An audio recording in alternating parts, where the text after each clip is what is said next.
En esta ocasión vamos a presentar un proyecto que se ha realizado el año pasado en conjunto con el CROSA e Innovate. Es un proyecto que marca un hecho muy importante en esta empresa y agradecemos de manera muy grata su presencia. Vamos a proceder a poner un video institucional para que puedan familiarizarse un poco más con nosotros.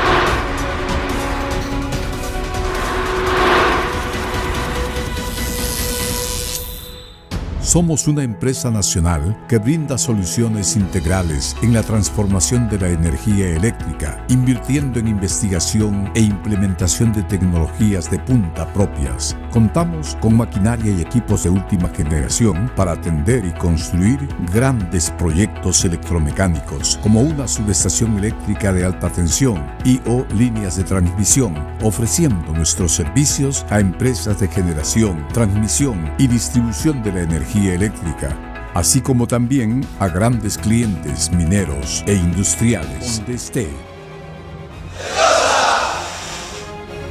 Del CROSA, transformando energía, construyendo futuro. Bueno, a continuación vamos a dar paso a nuestro gerente comercial, Eric Morales. Un aplauso, por favor.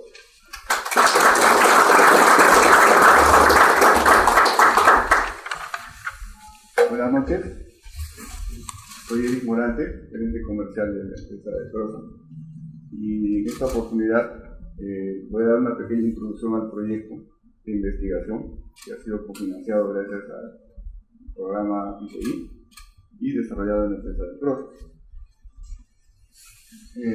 Bueno, en esta parte del mundo sí ha sido difícil desarrollar investigación. Nosotros nos hemos acostumbrado a esperar que el avance tecnológico venga de países desarrollados. Y nosotros somos testigos de cómo nuestros talentos se van a buscar oportunidades, ¿no? Justamente por no tener esa oportunidad de transformar ese talento en productividad para el país. Gracias a algunos programas de innovación, esto está cambiando un poco, y más aún para la empresa privada, en donde el gasto por investigación va directamente en el modelo de negocio que nosotros tenemos. Por ejemplo, en el censo de Concitec, realizado en 2016, un ejemplo, ¿no? De cada 5.000 personas económicamente activas, solo una persona se dedica a la investigación. Quiere decir que solo una persona de cada 5.000 vive de la investigación. Entonces, de repente, en estos 2 últimos años, esta cifra ha mejorado, ¿no? Ya no tengo conocimiento si hay otro estudio acerca de esto, pero suponemos que sí. Históricamente, por ejemplo, nosotros en los años 60, 70, 80, incluso en los 90, en lo que son transformadores, nosotros usábamos licencias extranjeras para fabricar nuestros transformadores. Sin embargo, en los últimos años, el gobierno, a través de diversos programas, ha venido incentivando y promoviendo la actividad de la investigación en el país. Uno de estos programas es el programa Innovate, que busca el cofinanciamiento con las empresas o universidades para desarrollar la investigación. Una primera conclusión general es que nosotros debemos apostar por la investigación en el país. Y más aún, nosotros como empresa privada debemos integrar ese modelo, o integrar la investigación dentro de nuestro modelo económico en todas nuestras unidades, y transformar todo este conocimiento en soluciones para sus procesos. O sea, el reto es que en general que todos los actores que participen en este proceso tengan este ímpetu, ¿no? Por ejemplo, actores como el gobierno promoviendo con programas como Innovate, nuestros propios clientes a quienes debemos entregarles esta solución, ¿no? Finalmente les dejo este mensaje, ¿no? Si nosotros no investigamos, no innovamos, no desarrollamos investigación, nosotros tenemos que ser como una fuente, ¿no? Que fluye, porque de lo contrario sería como darles agua estancada. Vamos a empezar con un poco de la historia y quiénes son los responsables para que estemos reunidos acá. En el año 1831 el señor Faraday nos da una ley de la inducción electromagnética. Entonces que ahí empieza el desarrollo ya de las máquinas estáticas rotativas. El señor Faraday empezó el desarrollo del electromagnetismo. Entre 1884 y 1885, no hay dato exacto, pero se fabrica el primer transformador. Pasa el tiempo, no quiero ahondar en esto porque estamos en el estiramiento. Es bonita la historia para que nos centremos. En la década del 50 viene el desarrollo de la plancha magnética de grano orientado laminada en caliente. Eso fue un avance muy importante porque el transformador dentro de sus componentes tiene plancha magnética, ¿no? El hecho de haber mejorado ostensiblemente las condiciones del material hicieron que los transformadores empezaran a crecer en potencia.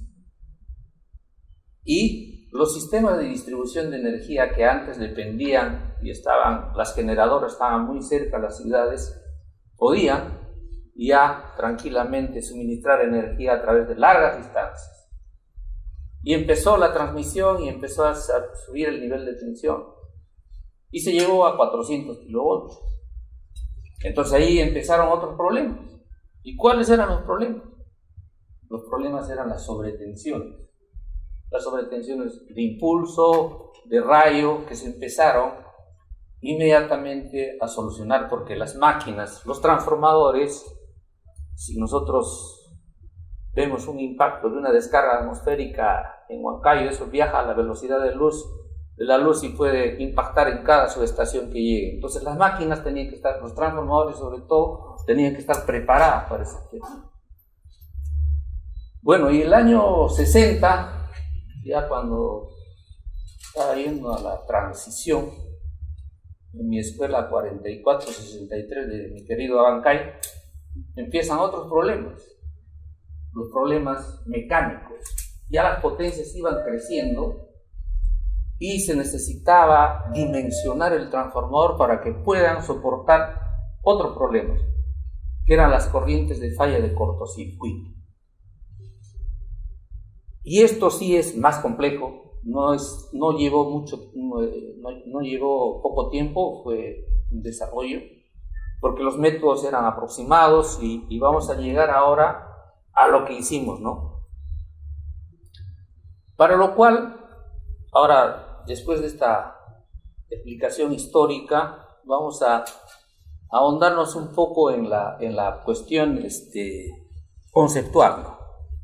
Porque nosotros sabemos que una masa crea algo, ¿no es cierto? Siempre. Es un campo gravitatorio. La masa de la Tierra, la masa de la Luna, la masa del Sol.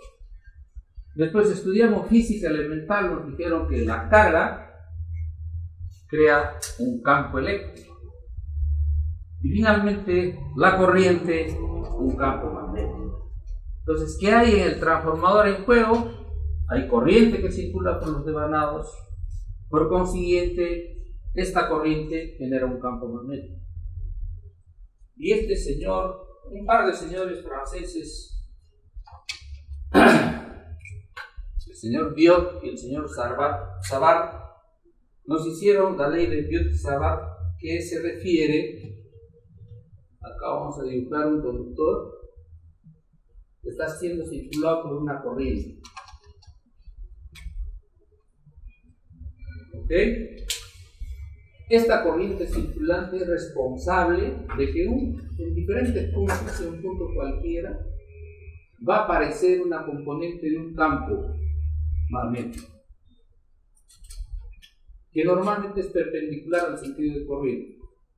En el transformador hay campo magnético. el transformador circula una corriente. Y estos dos elementos además generan una fuerza. Y esa fuerza es perpendicular a estos, es la fuerza que vamos a estudiar en el desarrollo del tema. Entonces, ya está claro que en el transformador existe una corriente, existe un campo y existe una fuerza. Y esto, no sé si recuerdan, en la física, el señor Fleming dio la ley de la mano izquierda, ¿no? En el cual decía, esto de acá, este es fuerza, campo, intensidad de corriente.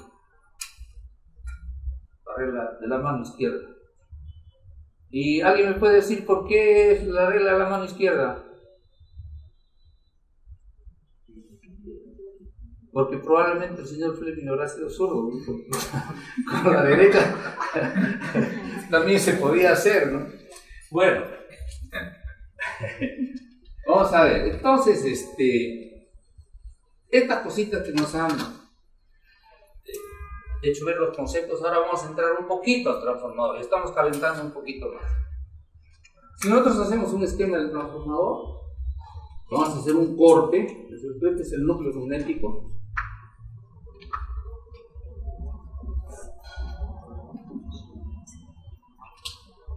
Y vamos a hacer un corte, la bobina. Vamos a poner una bobina. El señor Faraday, responsable de esto, de la ley de inducción electromagnética, dijo que si circula una corriente hay un flujo magnético. Muy bien. Entonces, como acá nosotros energizamos un transformador, ponemos tensión acá a esta bobina, tensión B, se induce un flujo magnético. Ese flujo magnético lo denominamos el flujo principal, que lo vamos a denominar así, que pasa por toda la estructura magnética. Y como les decía en el estiramiento, este flujo principal mejoró las características, la plancha magnética, que fue el grano orientado, laminada en caliente. Pero, como ya está circulando un flujo magnético, cuando nosotros empezamos a cargar el transformador con una carga, empieza a circular corriente. Y habíamos visto que la ley de Biot-Savart nos dice que cuando circula corriente hay un campo magnético. Y ese campo magnético se le llama flujo de dispersión en el transportador. Ahora imagínense, hay un cortocircuito, la corriente se eleva, no sé, pues de 100 amperios nominales a 20.000 amperios. Este flujo va a crecer ostensiblemente, por consiguiente va a generar esfuerzos. Y esos esfuerzos son dos tipos, axiales y radiales. Ahora viene el problema. ¿Cómo evaluamos eso? ¿Cómo lo cuantificamos en el diseño y en el cálculo? Entonces, el año 61, el proceso de cálculo era este. Bueno, no sé alemán, pero me imagino que arriba dice esfuerzos de cortocircuito. En cilindro deben ser dos cilindros, dos bobinas que son cilindros. Deducción. Abajo radial crack, radial pienso que es fuerza radial, y axial crack, fuerza axial, y abajo fuerzas externas, algo así. Entonces este era el procedimiento de cálculo de la compañía Berlico el año 1961. Entonces este cálculo analítico, el crecimiento de la potencia y el desarrollo de métodos numéricos, métodos matemáticos, ha hecho posible de que, utilizando la teoría de los elementos finitos, podamos un poquito descomponer y calcular toda la fuerza distribuida en los arrollamientos. Y para eso, ¿qué hace este elemento finito? Lo único que es particionar en mallas pequeñas, ¿no? En pequeñísimos sectores que va tomando uno a uno y va calculando los esfuerzos y al final saca una equivalente. Pero no solamente es el problema de diseño, hay una relación estrecha entre el diseño y la manufactura. Yo puedo tener bien mi diseño, mi cálculo, pero ¿qué debe haber en la manufactura? Normalmente en la manufactura, durante el proceso, para que todo esto sea exitoso se debe observar en una forma bastante cuidadosa todos los procesos. El transformador es, en los procesos, sometido a cargas estáticas. ¿Por qué digo cargas estáticas? Porque durante el proceso de producción, por ejemplo, cuando uno hace una bobina y quiere que la bobina debe de ser de 800 milímetros, no es que le va a dar 800, sale 820, 830, entonces hay que prensarlo. Estamos sometiendo a un esfuerzo mecánico, pero es una carga estática. Cuando el transformador, hay un cortocircuito en la red y esa corriente elevada produzca los esfuerzos, estamos a un esfuerzo electrodinámico que es totalmente distinto. Juega en la manufactura del transformador los materiales: cobre, aluminio. Nosotros vemos y decimos, no, un transformador de aluminio es más barato. Sí, más barato, porque el aluminio cuesta menos que el cobre. ¿Tiene las mismas pérdidas? Sí, tiene las mismas más o menos. Pero casi la mayoría de la gente no hace un análisis de cómo se comporta el cobre y el aluminio. El cobre es casi 2 veces más en valores, ¿no?, de carga al límite elástico, tiene el doble de los esfuerzos que puede soportar el aluminio.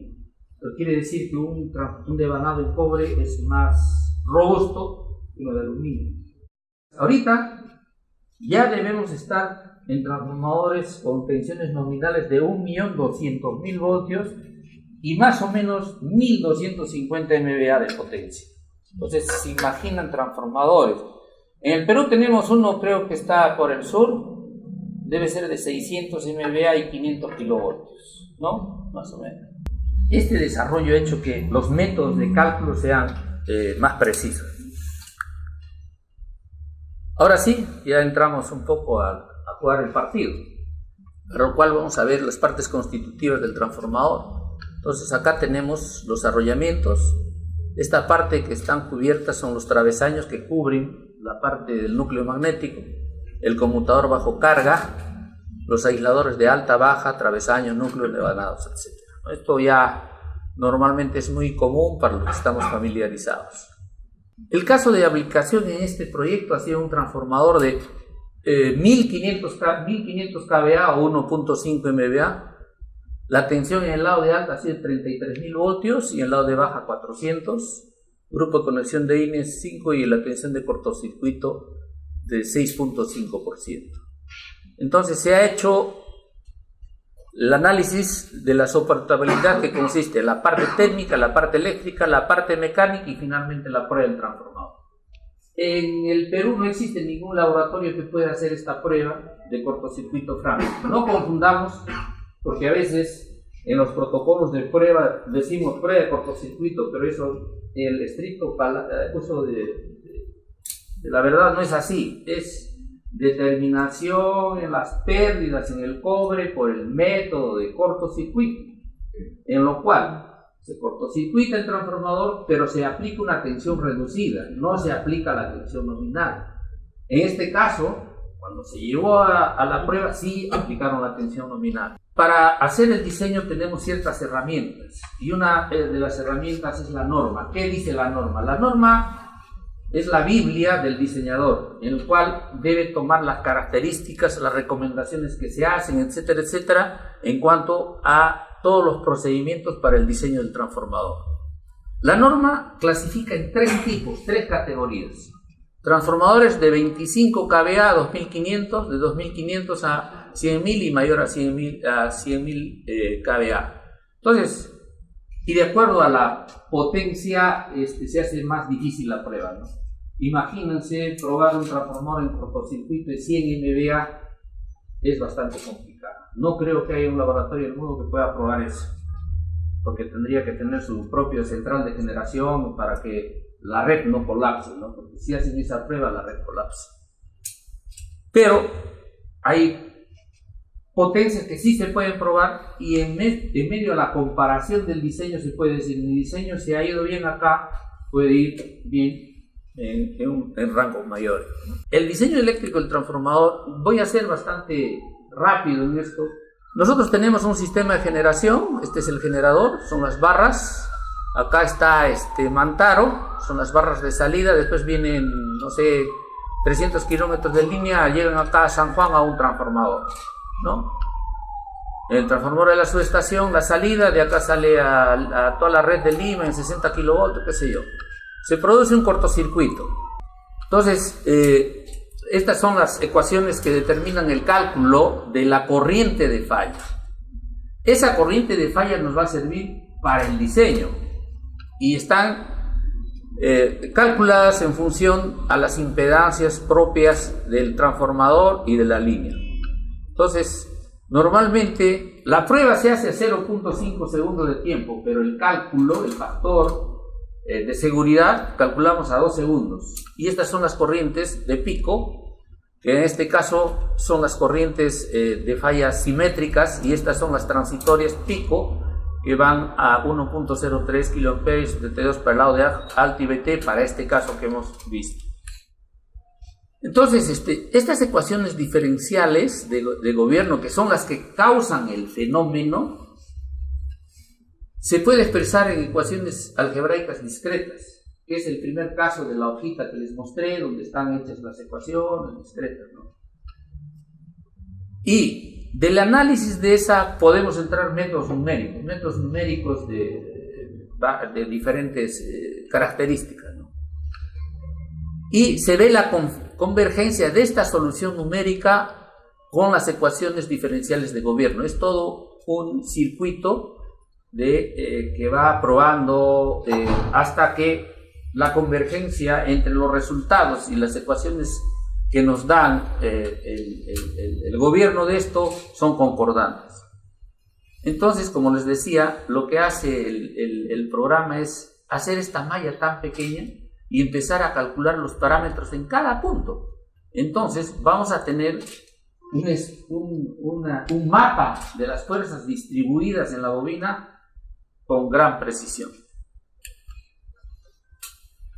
Entonces acá tenemos ya ¿cómo se llama? Las componentes que habíamos hablado acá, axiales, que son de compresión, y las radiales, ¿no? Entonces simplemente alguien alguna vez me preguntó, y eso ahora lo hemos hecho con la regla en la mano izquierda, ¿no? ¿Por qué son estas dos fuerzas en media o alta tensión son opuestas? Porque el sentido de la circulación de corriente es opuesto, ¿no? En un transformador la corriente entra por el lado de alta y sale por el lado de bajo, entonces tiene circulación opuesta. Esa es la razón por la cual las dos fuerzas son.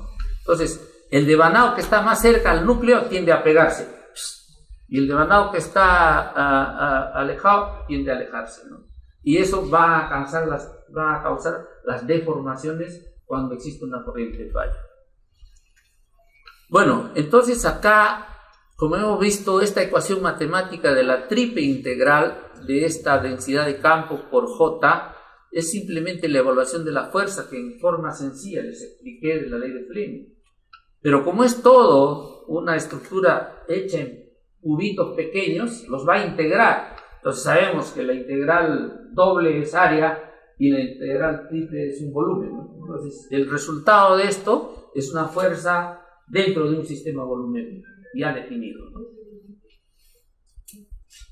Y acá se ve, esto es ¿cómo se llama? La presentación real del resultado de cómo se distribuyen las líneas de campo, y acá se ve, digamos, la gravedad, ¿no? Cuando está las inducciones elevadas que se producen en el momento del cortocircuito, ¿no? Va variando de acuerdo al tiempo. Acá se veía más objetivamente cómo es la precisión del campo. En el primer esquema que les mostré de la fuerza, simplemente les decía fuerza vale tanto. Acá ya tenemos, en toda la bobina, vemos que en el disco, o sea, la parte superior de la bobina, tenemos esta fuerza, ¿no? Que más o menos es menos 6.000 newtons. Va bajando y la parte más crítica está en la parte central de la bobina. Por eso nosotros quizás hemos visto, cuando vienen los transformadores, un pequeño embarazo, ¿no? Cuando la protección no ha podido actuar rápidamente y la corriente falla se ha mantenido, vemos en la parte central del transformador un estado grávido, un embarazo, una pancita, ¿no? Y este es el esquema, esta es la pancita, ¿no? Y va bajando con la amplitud, ¿no? Y en cuanto a la parte axial, es mucho menor, pero se concentra igual en las partes superiores los esfuerzos, ¿no? Y esto evidentemente es menos riesgoso. ¿Por qué? Porque acá encima está el travesaño, entonces tenemos un montón de elementos que pueden impedir eso, ¿no? Pero para la pancita no, la bobina queda al aire y la pancita puede salir. Muy bien, eso es todo. No sé si hay alguna pregunta antes de pasar a la parte mecánica con Enrique Granados. Quiero hacer mención de que este trabajo lo hizo el ingeniero Jorge Méndez, que lamentablemente no está fuera de Lima, y es el reconocimiento a él por el trabajo que ha hecho, ¿no? Buenas noches, mi nombre es Enrique Granados, soy ingeniero mecánico y trabajo en el área de ingeniería del CROSA. Entonces, bueno, a continuación lo que vamos a ver es en sí cómo es la influencia del cortocircuito en la parte constructiva y mecánica del transformador. Entonces, como todos sabemos, el transformador en una operación normal es una máquina muy confiable. Raras veces falla, pero lo extraño, lo raro, lo complejo y lo interesante también ocurre cuando el transformador esté sometido a un evento de cortocircuito. El cortocircuito, obviamente, su naturaleza es netamente eléctrica, pero su consecuencia es mecánica y puede llegar a ser catastrófico, porque obviamente puede incluso haber rotura de material como cobre y la estructura que sujeta a la parte activa. El transformador sí tiene la capacidad de poder soportar un cortocircuito. A ver, como todos saben, un cuerpo es deformable. Hay cuerpos más blandos que se deforman más, cuerpos más rígidos obviamente que se deforman menos, pero todos cuerpos son deformables. Y cuando un cuerpo se deforma, se estresa. Así como una persona cuando la presiona también se estresa, a los cuerpos también se estresa, pero es un esfuerzo, un estrés mecánico. Acá, por ejemplo, tenemos una barra que está siendo estirada en sus extremos y que se está deformando, y producto de esa deformación interiormente se está estresando. Cuando este nivel de deformación o ese nivel de estrés, de esfuerzo es muy alto, acá vemos que el cuerpo ya llega a la rotura. Entonces, ahora, nosotros también conocemos, tal vez así con sentido común, de que hay determinados materiales que son más resistentes que otros. En la construcción de las bobinas, nosotros usualmente utilizamos cobre, tal vez aluminio, ¿no?, con las nuevas tecnologías, pero también hay papel de aislamiento, hay madera y así. Entonces son materiales que no son tan resistentes como el acero, pero sí tienen su resistencia y son una combinación de ellas. Entonces es muy complejo analizar este tipo de problemas porque hay una combinación de materiales con diferente nivel de resistencia, con diferente nivel de deformación, algunos que se deforman más, otros que se deforman menos. Entonces en sí el problema también es bastante complejo en ese sentido. La resistencia también depende, como ya se había dicho, del material y cómo está tratado el material. Por ejemplo, el cobre recocido tiene un nivel de resistencia de más o menos 80 megapascales, estamos hablando así, pero cuando este cobre está tratado, tiene un tratamiento térmico, o también si no tiene un trabajo en frío o un endurecimiento en frío, a ese cobre se le añade una resistencia adicional. Por ejemplo, acá tenemos la comparación entre cobre y aluminio de su resistencia, ¿no?, su esfuerzo de fluencia. Vamos a explicar qué es lo que significa, pero acá tenemos a nivel de recocido, que es un estado normal del material. El cobre demuestra una resistencia de 40 megapascales, en cambio el aluminio es mucho menor, 25 megapascales. Y así, cuando este cobre es tratado térmicamente, por ejemplo acá, puede llegar a un nivel de resistencia entre 120 y 180 megapascales.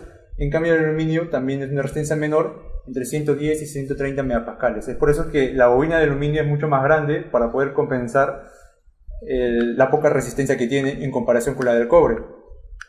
Entonces, lo que la norma te dice es que no se debe sobrepasar de un cierto valor de esfuerzos. Y básicamente lo que está hablando es en este punto de acá, que es el esfuerzo de fluencia.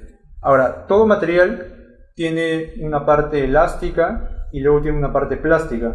La parte elástica es la parte más sencilla, ¿no? más simple, que básicamente es cuando el material se deforma, puede regresar a su posición original. Regresa a su posición original. Pero en cambio, cuando esa fuerza es muy alta, es muy grande, y el material se deforma, pues ya no regresa a su posición original, sino ya se queda con una deformación permanente. Entonces, bueno, ya vemos el concepto del esfuerzo mecánico, y obviamente su valor depende básicamente de estos dos parámetros. De las fuerzas electromagnéticas, que es algo obvio, mientras más grande es la fuerza, mayor es el esfuerzo, mayor es la deformación. Y también depende de la geometría. Si es que la bobina es muy grande, imagínense el conductor es muy grande, obviamente tiene una resistencia mucho mayor que un conductor muy delgado. Entonces también depende de la geometría. La norma del cortocircuito nos dice de que nosotros debemos analizar a la bobina para poder verificar de que no falle en estos 5 tipos. Acá más o menos les nombro. Primero es el esfuerzo tangencial, el esfuerzo de flexión radial, el bandeo radial, el flexión axial y esfuerzo de inclinación. Entonces son esos 5 tipos clásicos, son 5 tipos de falla que uno sí o sí debe hacer este tipo de análisis a la bobina para poder demostrar de que teóricamente de que sí el transformador sí puede resistir un cortocircuito. Acá tenemos la distribución de las fuerzas durante el cortocircuito. Como ya les comentó también el ingeniero, es que las fuerzas las podemos dividir en 2 componentes, ¿no? Una fuerza radial, que es esta flecha horizontal, y una fuerza axial, que es esta flecha vertical. Entonces, ¿por qué lo dividimos? Porque la fuerza radial puede desencadenar diferentes tipos de falla y la fuerza axial otros. Entonces es importante dividirlas y no trabajar con la fuerza resultante.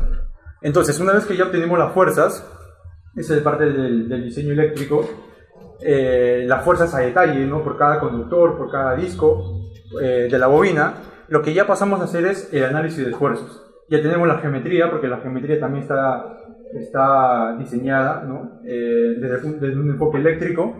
Ya tenemos las fuerzas también, entonces ya tenemos todo y simplemente obtenemos los esfuerzos. Los esfuerzos también los tenemos mediante el software. Entonces, acá por ejemplo, tenemos, en este caso primero vamos a verificar por esfuerzo tangencial. Y este tipo de falla solamente ocurre en la bobina exterior, en la bobina de alta tensión. Y con la ventaja del software es que nosotros podemos hacer un modelo complejo. ¿Qué quiere decir? Podemos analizar el conductor de cobre, podemos analizar también que esté forrado con el papel de aislamiento, ¿no? Podemos colocar, obviamente son diferentes materiales, tienen comportamientos diferentes, se deforman diferente, entonces, pero podemos analizar este tipo de modelo. En cambio, las fórmulas que ya mostré antes, no está, por ejemplo, la influencia del papel de aislamiento. No se sabe cómo, simplemente este grupo obvió el papel de aislamiento y simplemente colocó una fórmula que solamente depende del cobre. Pero acá con elementos finitos sí podemos ver cómo influye el papel en el cobre. Y de verdad que sí lo hace. Las fórmulas anteriores sí que dice que todos los esfuerzos de cualquier conductor son uniformes. Pero acá por elementos finitos dice que no. Que el conductor más exterior es el que está más esforzado. En cambio el conductor más interior, me refiero a este nivel, está menos esforzado, ¿no? Entonces eso es lo que podemos encontrar con elementos finitos. Ese es el nivel de deformación. Obviamente la deformación está exagerada simplemente para que se pueda visualizar bien cómo es este tipo de falla. La otra falla, esta falla de aquí, que se llama por pandeo radial, es un fenómeno muy extraño. Incluso para los ingenieros mecánicos es extraño de entender. Entonces, yo acá he colocado algunos ejemplos básicos para poder entender ese tipo de falla, porque no es una falla del material.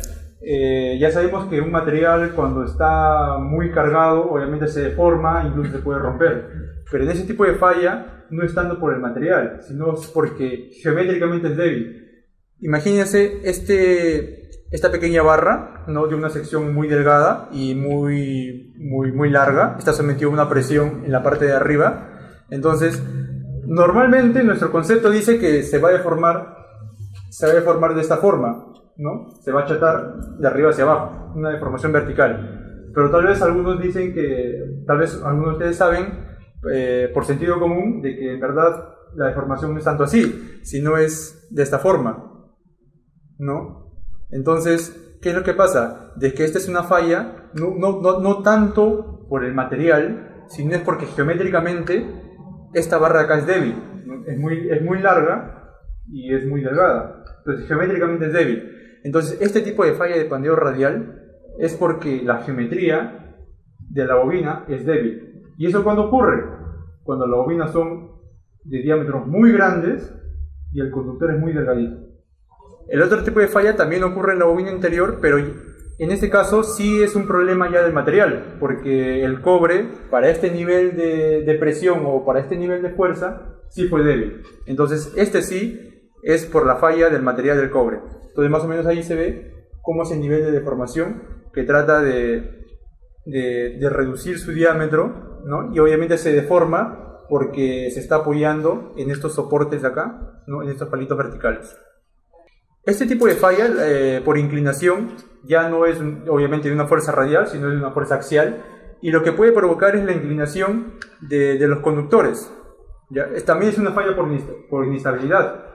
Es una falla porque el conductor es geométricamente débil. No puede ser muy delgado, puede ser muy alto, entonces geométricamente es débil. Y también depende de cómo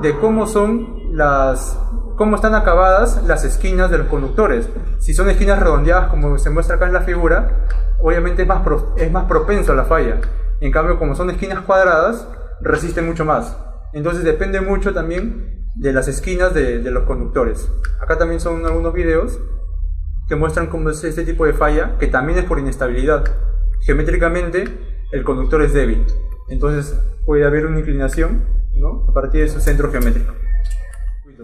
Entonces acá tenemos, por ejemplo, un travesaño clásico, una forma constructiva clásica de un transformador de potencia que está sometido a unas fuerzas axiales que vienen de cortocircuito. Y acá se ve el video de cómo es el nivel de deformación del travesaño. También las deformaciones son exageradas, no es que ocurra así ese nivel de deformación, sino solamente para presentar cómo es el fenómeno. Entonces, por lo general los travesaños son de construcción bien robusta, tienen un espesor relativamente grueso y sí, pues a veces nosotros tenemos como ingeniería, vemos que sí podemos mejorar, podemos reducir espesores. Hay que tener un poco de cuidado acá, porque ¿qué pasa si es que reducimos el espesor si vemos la deformación? Estamos hablando de los travesaños, estamos hablando de 0.1 milímetros, que prácticamente no es nada, y tal vez algunos piensan de que, oye, yo puedo optimizar y puedo reducir los espesores.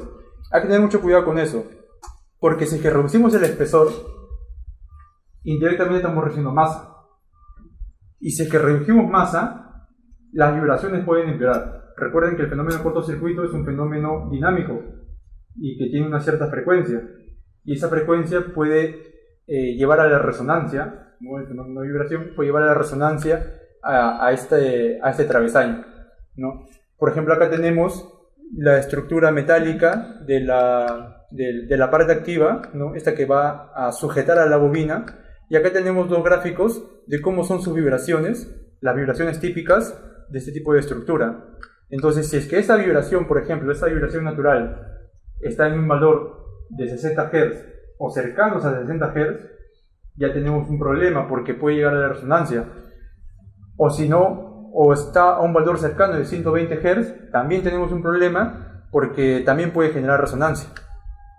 Entonces tenemos que hacer un análisis de vibraciones también para poder verificar de que en verdad la estructura no tenga problemas de resonancia. El problema de resonancia también es un problema muy crítico, muy catastrófico, porque puede llegar a la destrucción completa de esta estructura. Bien, hasta acá termino en la parte de diseño mecánico. Ahora le paso al ingeniero Bedoya para que nos comente cómo es la experiencia en el laboratorio del transformador.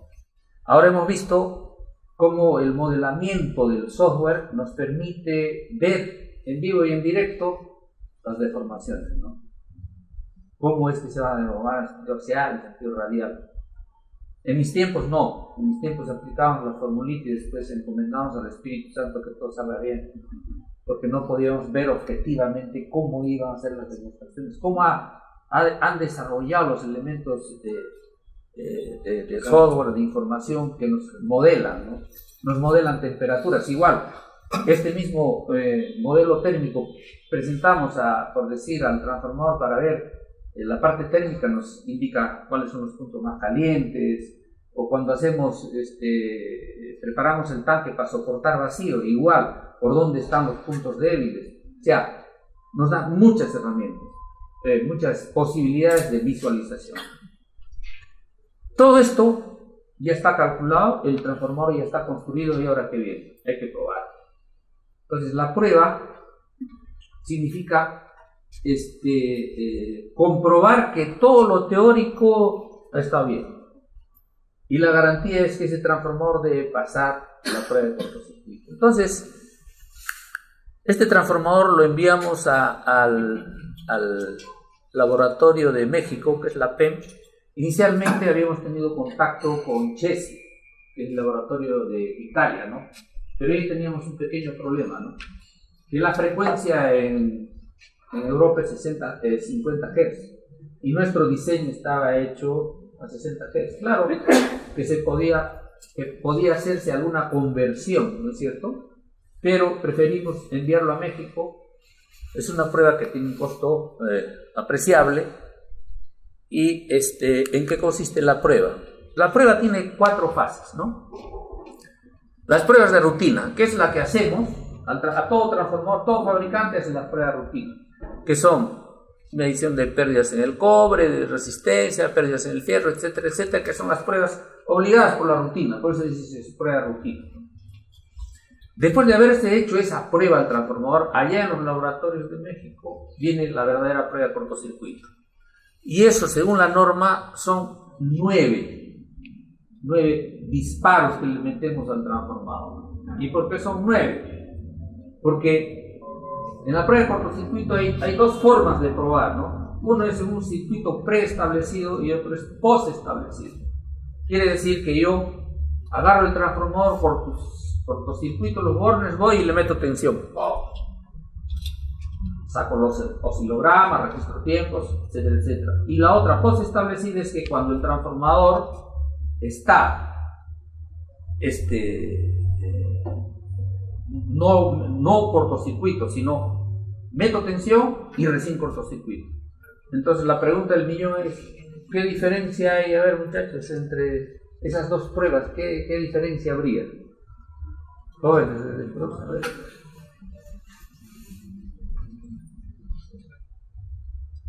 Jacqueline.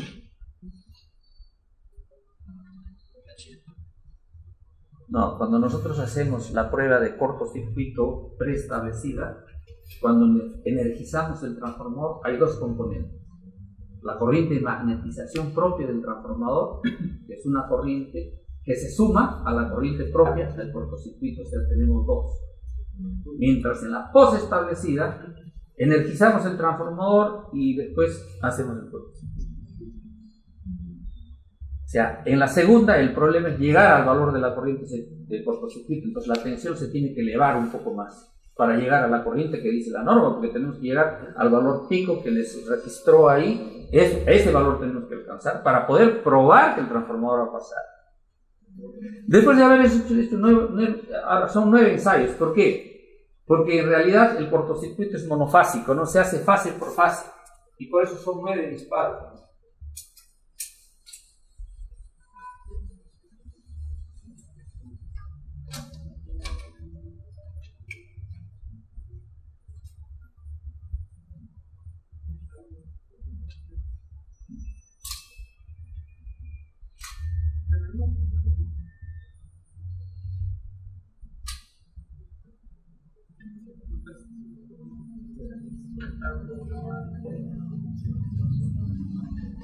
¿Ok? Entonces, la alimentación normalmente es monofásica, supongamos que esta es una estrella, Esta es alta tensión, esta es baja tensión. La alimentación se hace en estos dos terminales y se cortocircuita estos dos. ¿Bien? Y vamos rotando. Después vamos a esta fase, vamos a esta fase. Por eso son 3 acá y 3 acá. En el primer disparo se pone el conmutador en la posición máxima para que estén comprometidas todas las espinas. Cuando pasamos a esta fase, se hace en la posición central otros 3 disparos y finalmente otros 3 son los 9 disparos. Hecho estos 9 golpes mortales al transformador, ¿no es cierto? Si no ha reventado, no ha explosionado, todavía continuamos haciendo la prueba, ¿no? Porque en el laboratorio se va a dar cuenta si hay una explosión. El laboratorio evidentemente está bien blindado, porque de haber accidentes catastróficos ahí, porque va a explotar, ¿no?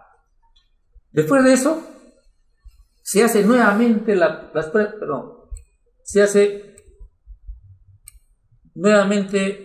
pruebas de rutina, estas mismas. ¿Para qué? Para comparar qué error hay. ¿Pasó algo? La tensión de cortocircuito igual. Resistencia de los devanados, acá tenía 4 ohmios, también sale 4 ohmios, todo está bien, hasta ahí va bien. Entonces es una comparación. La norma en este tema de la prueba de impulso no es exigente, es decir, obligatoria.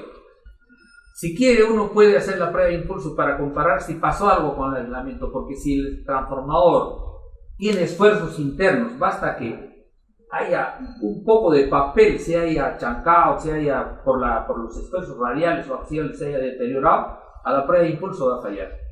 Entonces, nosotros en este caso solicitamos una prueba de impulso para que sea completa y la hacemos.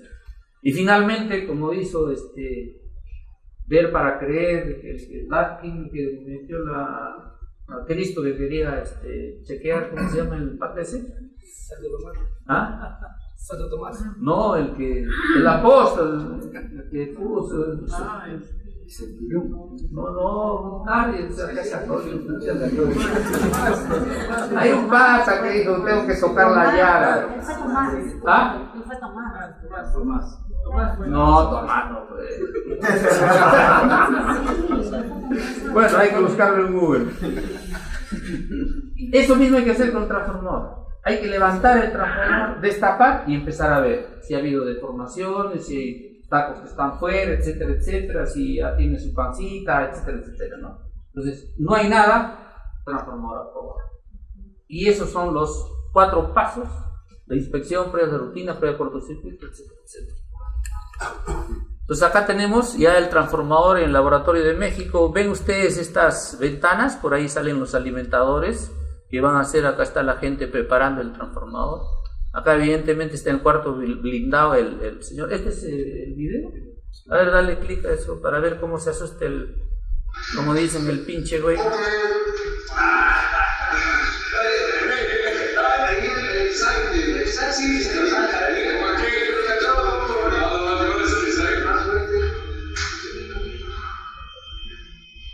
Miren, hay una sirena de todo ese tiempo que dura el cortocircuito. No pasó nada. Corre prueba 3, 2, 1.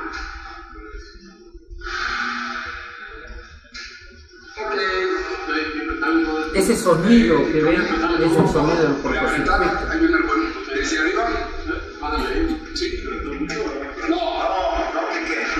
o sea, sí, de que tú digas. Yo lo agarré para abajo, ya ves que calientito. Sí, los frijoles están calientes.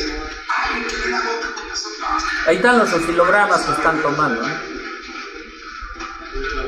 La caminera, 2 segundos. Buenas noches.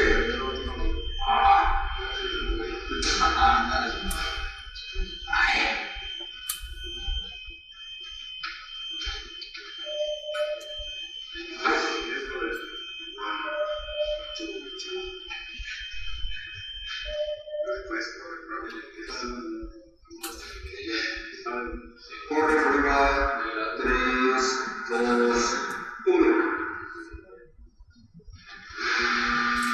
¿Cómo se esconde de miedo en la cabeza?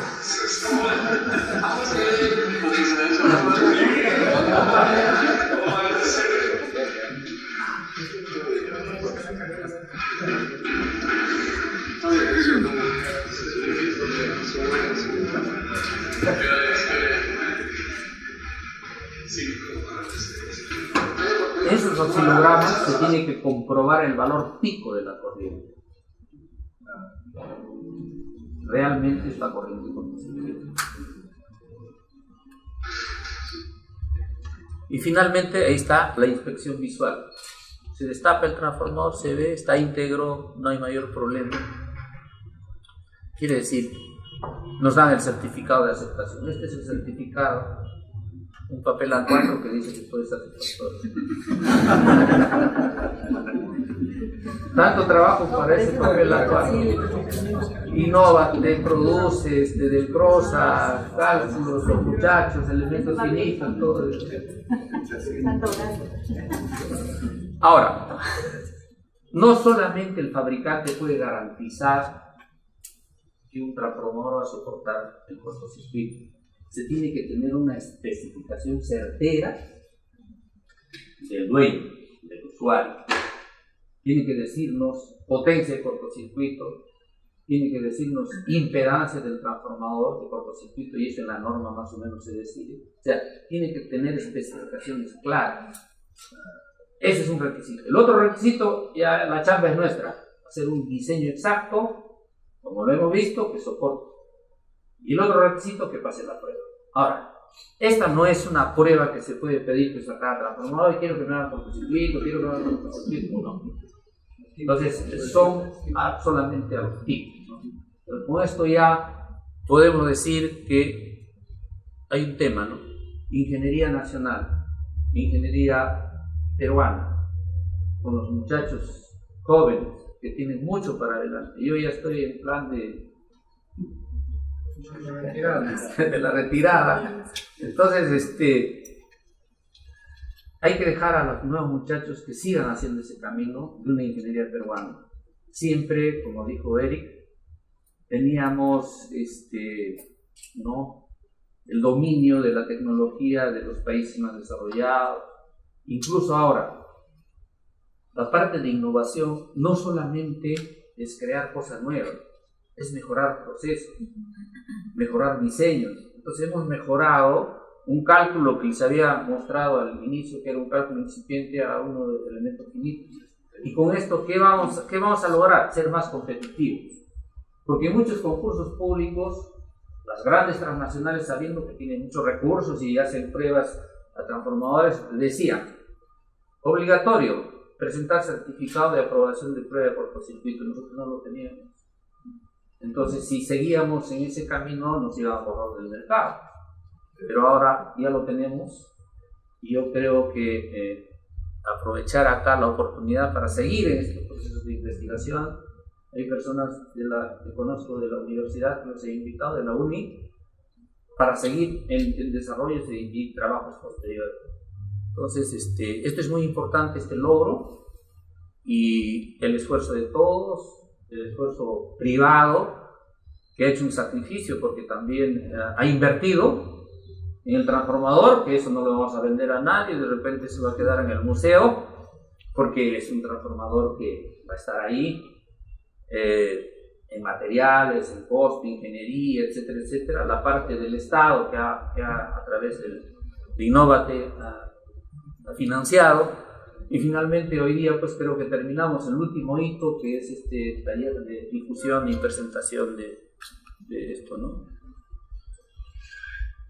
Y finalmente la norma, la desviación indican pues que no debe ser más del 2%. Nosotros logramos creo que una desviación del 0.7%, algo así, ¿no? O sea, un número bastante. La norma es holgada. ¿Por qué la norma en transformadores es holgada? Porque hay mucho componente manual, no es una pieza maquinada. Si vemos las pérdidas, tensión de cortocircuito de %, pérdidas 15% creo que es, bueno, etcétera, etcétera. Entonces, porque es un elemento que se construye manualmente, ¿no? Bueno, eso es todo.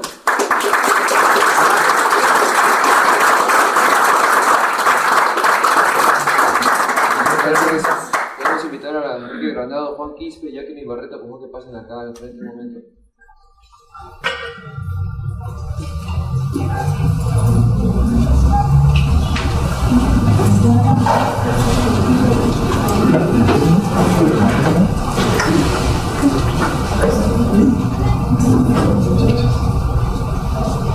Por favor, un aplauso para el equipo que ha participado.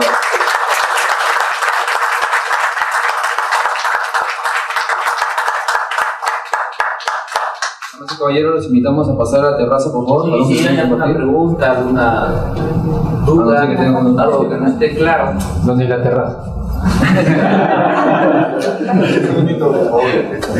Hemos visto en 1 hora y media mucha experiencia, mucho talento. A través de esos aplausos también queremos agradecer al programa Innovate y creo que vamos a seguir con estos proyectos, con estos proyectos de innovación tecnológica. Entonces, una vez más, un fuerte aplauso para...